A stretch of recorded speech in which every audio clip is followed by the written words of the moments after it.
сабағымыздың тақырыбы газдардың молекула кинетикалық теориясының негізгі қағидалары және олардың тәжірибелік негіздемелері. Жалпы молекулалық физика бұл жаңа бөлім, нені оқытады екен молекулалық физика?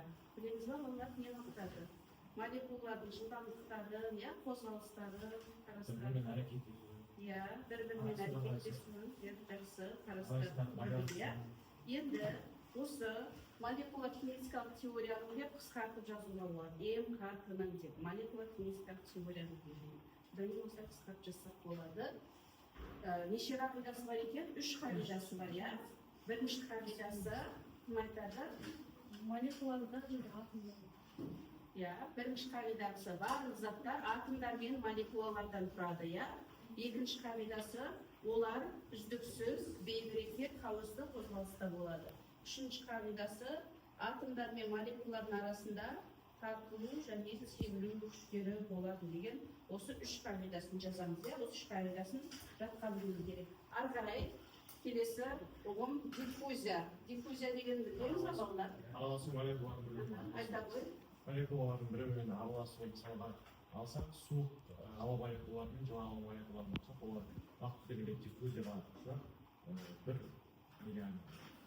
жақсы. Диффузия дегеніміз, яғни балалар бір заттың молекулаларын екінші заттың молекулаларына енуі. Диффузия үш түрде де болады, қатқыда, сұйықта, газда. Мысалы, сұйықта диффузияны қалай байқаймыз? Мысалы, суды алсақ, соған бояуды, марган сорпаны, күшті салсақ, ол ериді, диффузия болады. Екінші, газдарда, мысалы, өткір иісті бөлмеге алып келсек, әртүрлі басқа да өткір иісті алып келсек, ол бөлмеге тез тарап кетеді, ол да диффузия газдарда деген сөз. Түсінікті ма? Диффузия дегеніміз. Келесі ұғым, балалар, келесі қарастыратын зат мөлшері. Зат мөлшері 152-ші бетте жазып отырамыз. Нью әрпімен белгіленеді. Нью әрпімен белгіленеді. Зат мөлшері. Жаңа ұғым, зат мөлшері. Өлшем бірлігі мол, химиядан да білеміз. Зат мөлшерінің екі формуласы бар. Ньютон масса бөлінген мольдік масса. Бірінші формуласы, екінші формуласы Ньютон зат N бөлінген авогадро саны. Сұртына зат мөлшерінің осында екі формуласы бар. Мұндағы масс N деген не, балалар? Масса килограммен өлшенеді. Үлкен N дегеніміз ол мольдік масса. Мольдік масса. Ол өлшенеді килограмм бөлінген моль.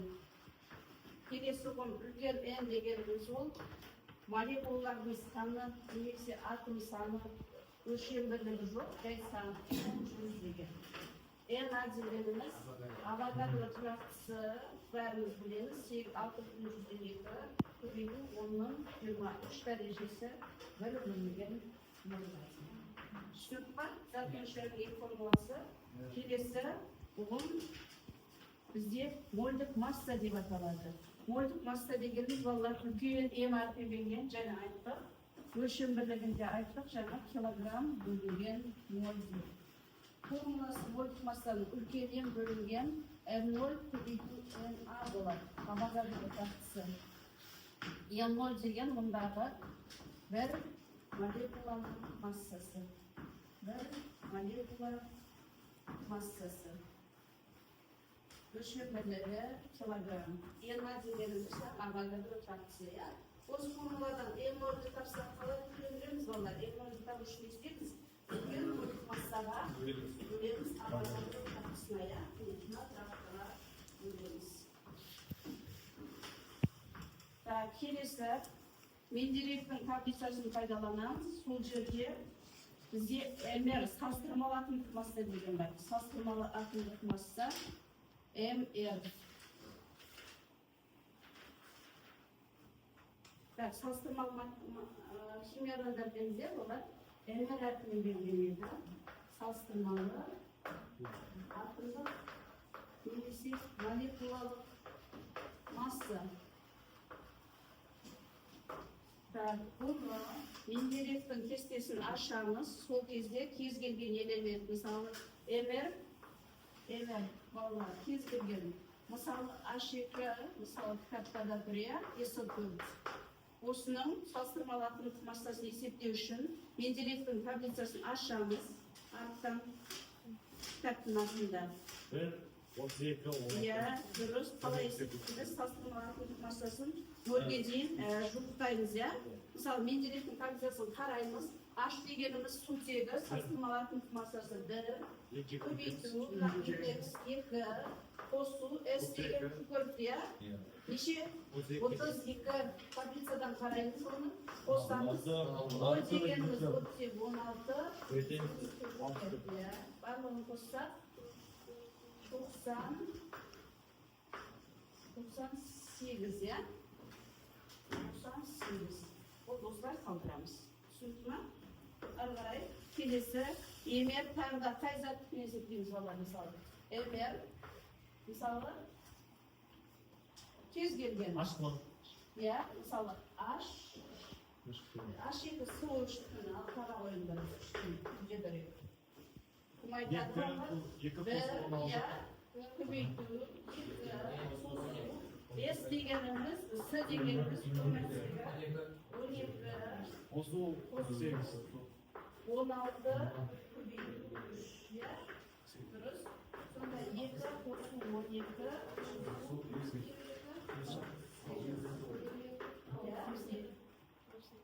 қанша? 62.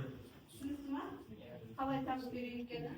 Енді, балалар, мольдық массаның тағы формуласы бар. Мольдық массаны формуламен табамыз.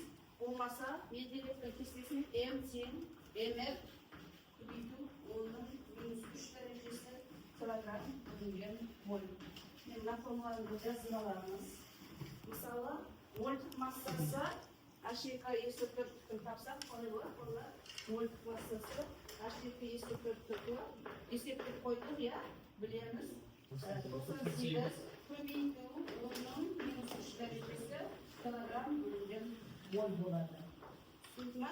Химиядағы граммен емес, тура осылай жазамыз мольдық массаны. Так, болды, осы қысқаша осылай. Енді ары қарай бір мысал келтірейік осыған. 2-де 1-ден 2-де 11-ге шейінгі есептер, кітаптан поступқа жібереміз. Су молекуласының массасын есептеңдер дейді. Қалай не берілген балалар? Бұл мысалды қалай есептейміз? 8 болады. Жоқ, иә, жоқ, М0-ді табамыз.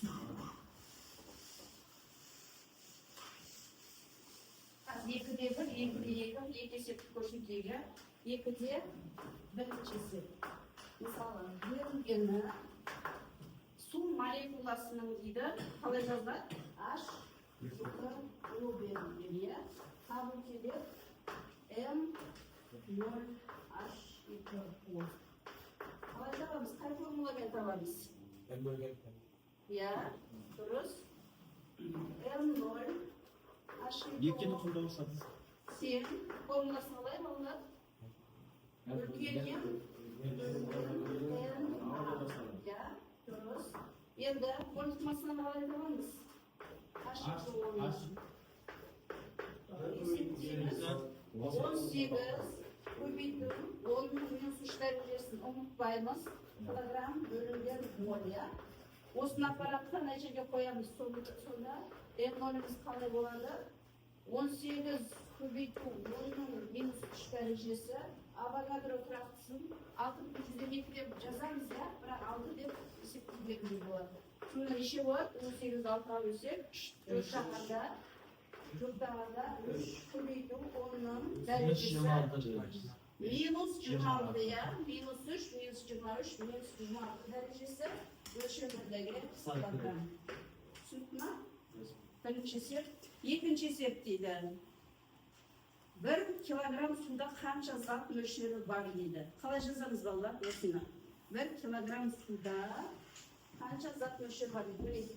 Мына формуламен шығарамыз. Иә. Тездетемізді келесі 2-де 2-ші есептейміз. Берілгені 1 килограмм су деген ол масса, иә. Массасы 1 килограмм. Суда qancha zat müşür var bizga? Newda nu aşırı onu tabamiz. Qay formula bolalar? Mana shunga qaysi?